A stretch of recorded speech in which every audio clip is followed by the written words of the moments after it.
Warning, the following show will spoil the hell out of George R.R. Martin's A Song of Ice and Fire books and the TV show A Game of Thrones. Also, you're probably going to find a fuck ton of bad language. The explicit tag is there for a reason. Death and boobies, death and boobies, death and boobies, death and boobies, death and boobies, death and boobies, death and boobies, death and boobies, death and boobies, death and boobies.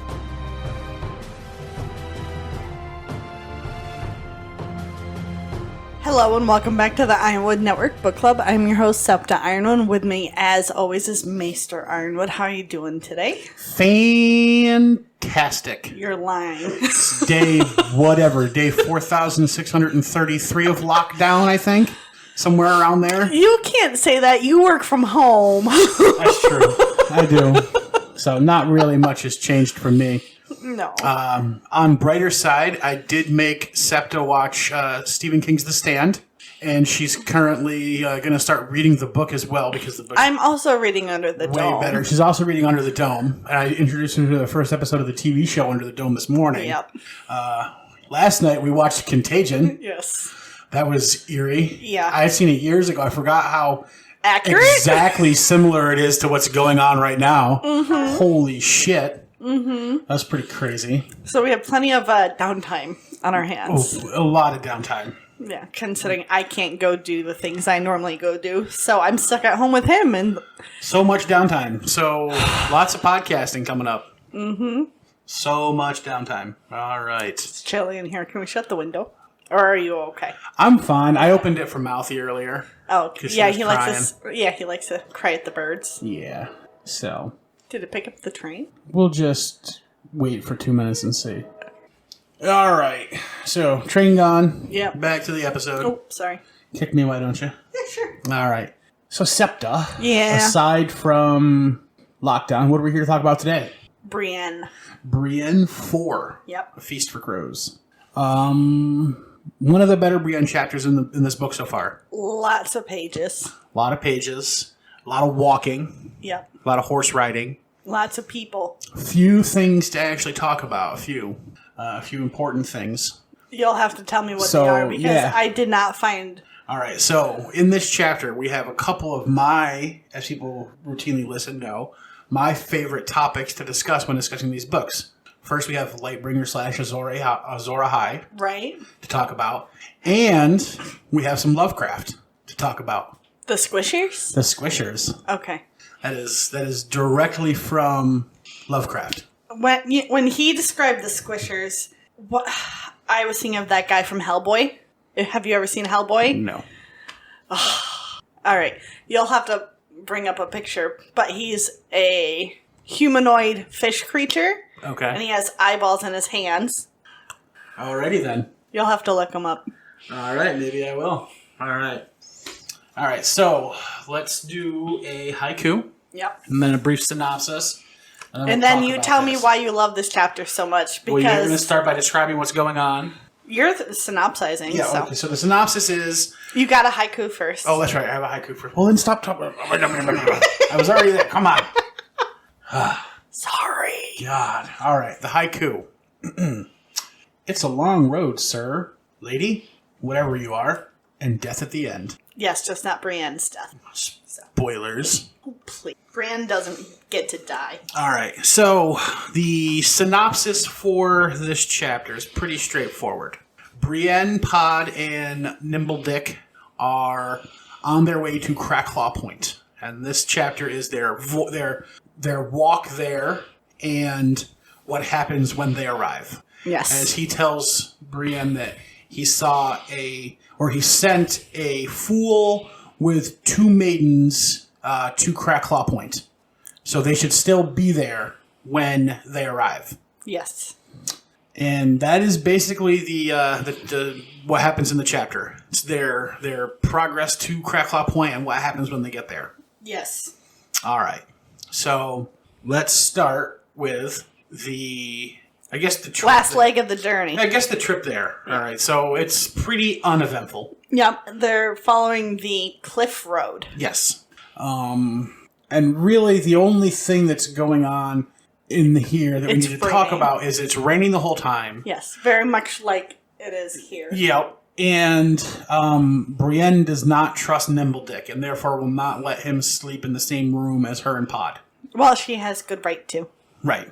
Absolutely. Mm-hmm. She wishes she could trust men, but she doesn't. Right. She trusts Pod. Well, yeah, he's too shy to even look at her, let alone touch her. Yep. So that's kind of like the tension between the party the whole way there. Yes. So, like, if they stop at an inn, he sleeps in the common room. Her and Pod get their own room. Mm-hmm. When they stop and sleep at a stable, her and Pod get the loft, and they pull the ladder up so he can't join them, and he has to sleep downstairs with the horses. Yep. So, he's none too happy about any of this.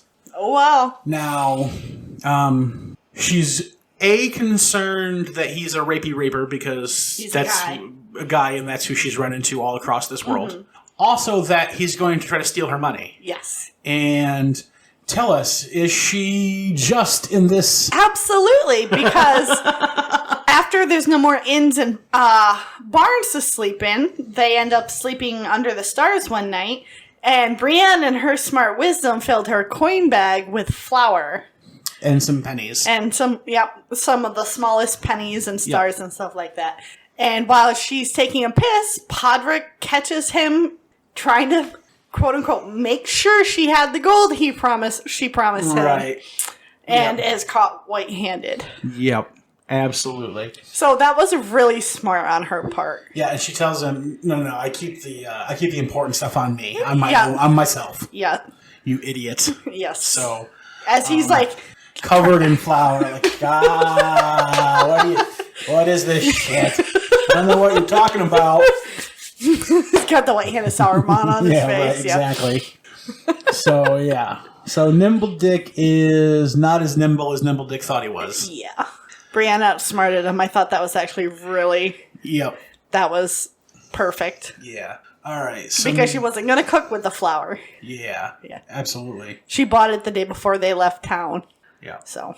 All right. So the two things that I really want to talk about occur in conversations on the way to Cracklaw Point. Okay. So we'll do those, and then we'll talk about what happens when we get to Cracklaw Point. Okay. So, Nimbledick is from Cracklaw? Yeah, from Cracklaw. Yeah. And his family, I guess, used to run the place. Close to it. Yes. One of his ancient ancestors supposedly was Sir Clarence Crabb, who was the greatest hero known to that area. Yes. With, he was renowned for his exploits. Right. Though Brienne's never heard of him. Well, like Brienne says, every area has their own superheroes. Yeah, absolutely. So.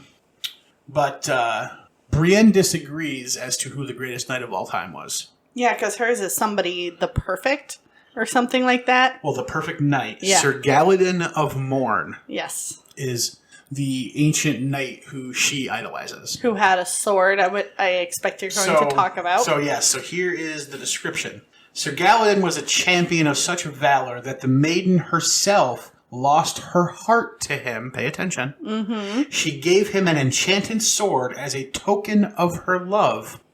The Just Maid, it was called. No common sword could check her, nor any shield withstand her kiss. Sir Galladon bore the Just Maid proudly, but only thrice did he unsheath her. He would not use the maid against a mortal man, for she was so potent as to make any fight unfair. So do you think the maiden herself was Nissa? So here's the right. So the maiden herself gave Sir Galladon her heart. Yes. Duh. Yes, this is okay. So we're talking about Nissa here again. Mm-hmm. The maiden, I'm assuming the maiden of the seven. Yep. Is Nissa. Right. Because how does Lightbringer get made by the last hero when he through her heart and she has to die? Right. Azor Ahai shoves it through her heart, gives him her heart. Mm-hmm. So, so this is another story about Azor Ahai or somebody like Azor Ahai. So and the blood gave the sword the magical powers to the point where, and it wasn't used against human enemies. Mm-hmm. So who then would it be used against? Maybe the others? Maybe creatures, because they did say he used it to kill a dragon. A dragon at one point, yes, absolutely. So obviously he wasn't just killing other people with it. Right. So this is obviously another telling of Azor Ahai and Lightbringer. Right. Well, see, that makes me think of the situation in which... I'm trying to think. Nope. It's not comparable. Okay, Never mind. so here is my thinking on it. So we have two options now with these multiple stories of Azor Ahai and Lightbringer. Right. Either there were multiple heroes fighting in different places with magical swords created the same way. So this magical sword through this process was not just created once, but was created by multiple heroes. Or every region has their retelling of this story. Like the Bible? So that was one of my thoughts for instance, the story of Noah and the flood Yes. has been told way before the Bible was ever written in societies all across the globe. From the Far East to the Sumerians who had Gilgamesh and his voyage when the world flooded. So it seems to me that Azor Ahai and Sir Galadin of Morn and what's his name with Jonquil? Florian, that all of these are the same person.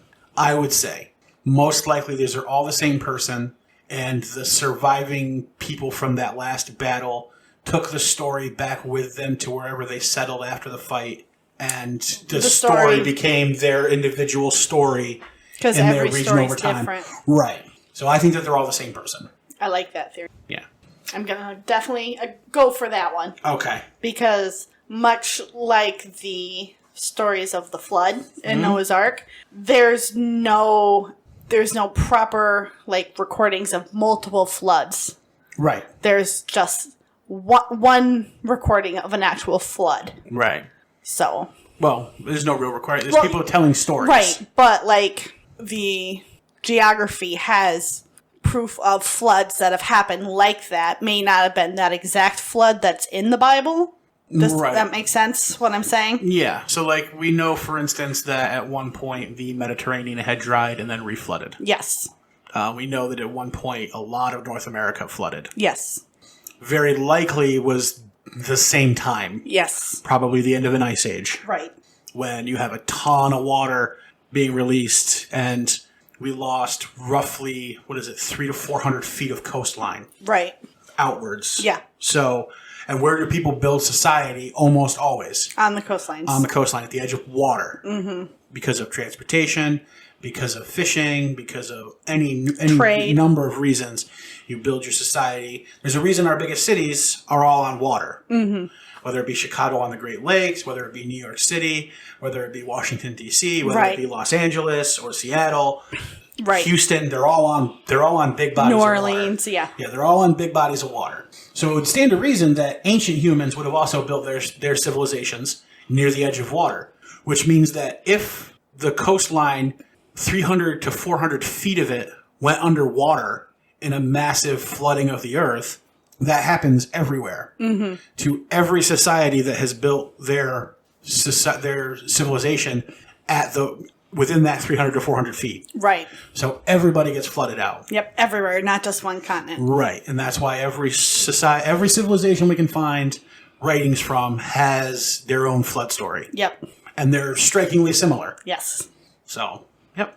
And so I think that is what we're getting with Azor Ahai. We're getting this story of how, this one man was this hero, and different people remember it differently and have taken it back to their various places with them after it happened. And over time, the story changes and gets embellished, and just a normal guy becomes this hero of their region over time. Mm-hmm. So of course, in the South we have Sir Galadin of Morn, because we don't want it to be a guy from the North who was the hero. So we have our own hero down here, and he has the same exploits as the hero in the North.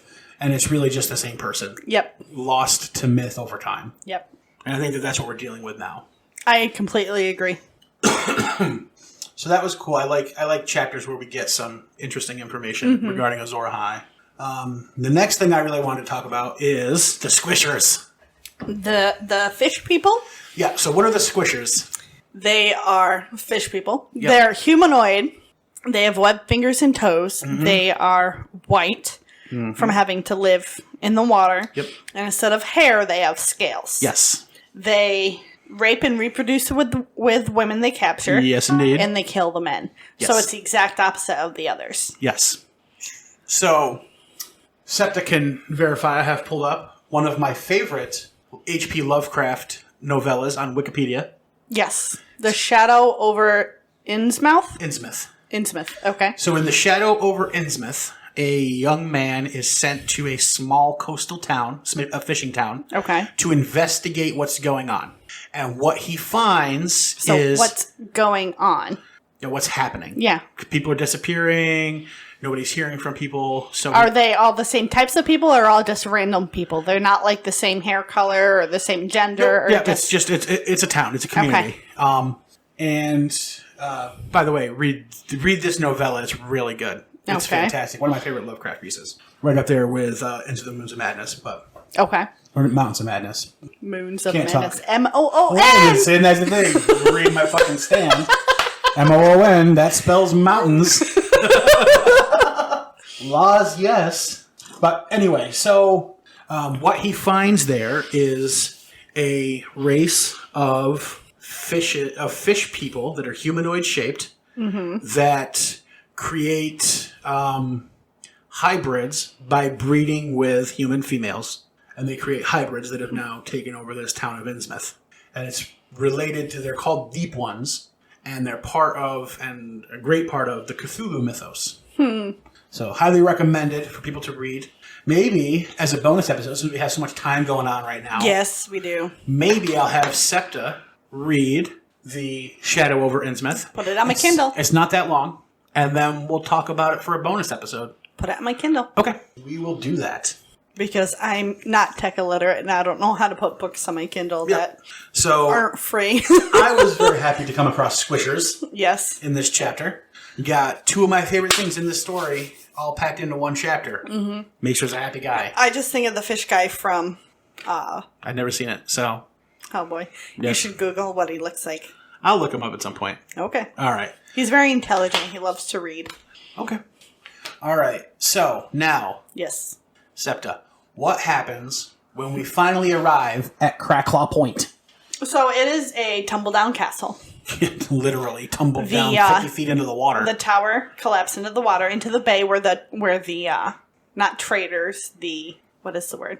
Not pirates. Basically pirates. Yeah, basically pirates would come into the bay and smuggle stuff out. Smugglers. Yeah. The Davoses. Yeah. So Brienne and Nimble Dick go in. Pod stays outside with the horses. Mm-hmm. She has given Nimble Dick her sword, and she has taken Oathkeeper. Mm-hmm. Nimble Dick, being the intelligent man he is, knows who's there and starts yelling, "Hello, anyone there?" Yep. Because he's not a very good investigator. No, not at all. He does not have Catelyn Tully's investigative skills, apparently. So, inside this tumble-down castle, the trees have started to grow. So, there's soldier pines, and Brienne notes there's one stranger among the soldier pines. Yes. A weirwood tree. Mm-hmm. Interesting. Yeah, well, every castle had their own. Had a Godswood. Had a Godswood, yep. So, there is someone in that tree. Mm-hmm. So, Nimble Dick is calling out. Brienne's trying to get him to shut up, and out pops someone that Brienne recognizes. It is not Sansa. It is not Sir Dantos. It is not Arya. It is not the Hound. Who is it? It's Pig. Yep. One of the Vargo Hoatsmen. Yep, the Bloody Mummers. Mm-hmm. This is where the remainder of the Bloody Mummers have hid after the mountain that rides started to slay all them. Yes. So they are hiding here at Cracklaw Point. Pig is here. The Jester. Yep. What's his name? I forgot. The Joker, whatever. Yeah. I forget the names. The names aren't important. Yep. And a couple other guys. Dornishmen. Yep. All from Vargo Hoat's camp. Yep. So they come out and they're trying to get Brienne over to the ledge so they can push her off. It's not working. No. So she attacks and kills Pig. Yep. No hesitation. She was really proud of that because she had been thinking if she has to kill someone. She's not sure she can. Yeah. And she can. And she can. Yep. She can kill a few someones. So Pig's dead. Yep. Now all of a sudden the other two are actually quite startled by the fact that she can fight. So she starts going after the jester who's got the 3-headed morning star. Mm-hmm. And he gets hit in the face with a rock and he goes down. Yep. So she goes after the Dornishman. Yep. Kills him. She takes off like a third of his head. Yes. He begs for mercy and she kills him. Yep. So she turns back to the jester. Who's now up. And he catches another one in the ear and she kills him. But he killed somebody first. Yes, he did kill Nimble Dick first. He caught him in the knee. Yep. With the triple morning star, and then he smashed his face in. So Nimble Dick is dead. Nimble Dick is dead. But before she killed the Dornishman, or the Joker, I can't remember which one it was. I think it was the Jester. She kept him alive long enough to... it was the Jester that she kept alive. Yeah, kept him alive long enough to dig Nimble Dick's grave. Right. Now, as you were reading this, and the first rock started flying in, who did you imagine was throwing rocks? Pod. Right. That's not who it was. It was Pod, because he said, see, I told you I could fight.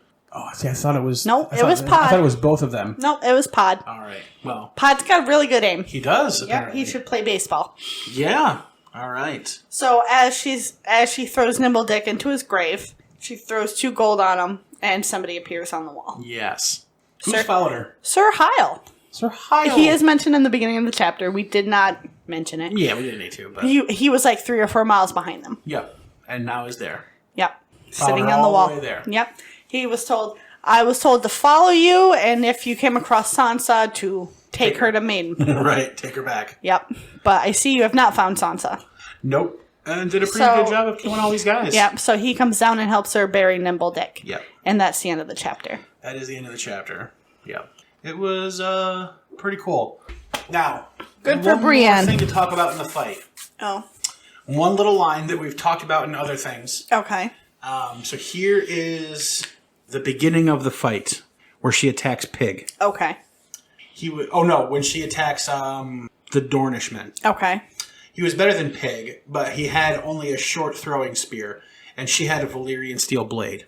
Oathkeeper was alive in her hands. Yep. She had never been so quick.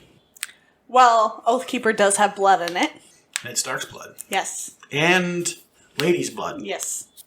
Also, it's Valyrian steel. Yes. And we've seen Longclaw do the same thing to Jon. Mm-hmm. But that may or may not have blood in it.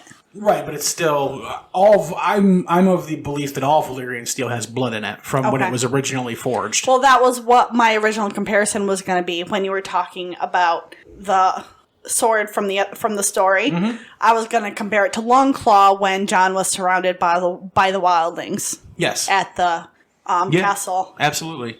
On the east shore. Mm-hmm. Yep. But I was like, wait, he doesn't have blood on it. So, but he more than definitely probably does because he killed Qhorin Halfhand with it. Well, just not just that, but all Valyrian steel is almost certainly made of blood magic. Right. That's the magic that goes into it, is blood magic. So I have a feeling that it's all Valyrian steel is tempered in a living heart. That's why scary. That's why you have sword names like Heartsbane. Mm-hmm. So. I thought you had names like that because that's what the family who had received it. That might be why they named it that, Heartsbane. Right. And that might be why it has that name, because a living heart was used to temper it. Right. I'm almost certain that all Valyrian steel swords require that kind of blood magic. A lot of people had to die to make those swords. Yes. Yep. All right. Because that's how the original one was made. That's how Lightbringer was made. Right. Or the Just Made, whatever you want to call it. Lady Forlorn, doesn't matter. Right. It was made originally with a blood sacrifice. Right. So, of course, to replicate it, you would continue to need blood sacrifices. Mm-hmm. But yes, so I think that there is sort of this living soul within these swords. Because obviously it can tell when it's proper time to use it and when it's not. Right. Which also reminds me of, so for instance, the Sir Galladon of Morn in his Just Made, did he ever try to use it in an instance where it shouldn't have been? It's not mentioned, right? But it is only, but also, Brienne just killed mortal men with her sword. Yes, but she did it in a way that obviously the sword was used because it was protecting their lives. Right, but that's the same with Jon. Right. Jon used his to protect his life because it was that or die. Yeah, yeah. And so I wonder if the Just Made were used differently, or if Sir Gallinet of Morn maybe only used it 3 times because he tried other times and found it was too heavy to use in certain instances. Like John has found Longclaw too heavy to use. That's a very interesting instances. point. That is a very good point. Yeah. Obviously, the Just Made is Valyrian Steel or Dragon Steel, whatever you want to call it. Same, pretty much the same thing. Yeah, the only one that's different is the one from Starfall. Yes. Yep. Possibly. I mean, most likely it's different. Who knows? Could be part of It's the one made from a meteor, right? Well, I mean, that's the story, that it's made from the heart of a meteor. Right. Again, the heart of a meteor. Right. So, who knows? But, yeah. All right. Well, that's kind of the end of the chapter. Yeah. I like this chapter. It's the best Brienne one in the book so far. Yeah, definitely. There's a lot more thinking involved than I thought there was. Mm-hmm. Sorry. Yes, I know. My allergies have been going crazy, too. Yeah. All right. What's the next chapter, Septa? The Queenmaker? The Queenmaker. I have no idea. Dorne.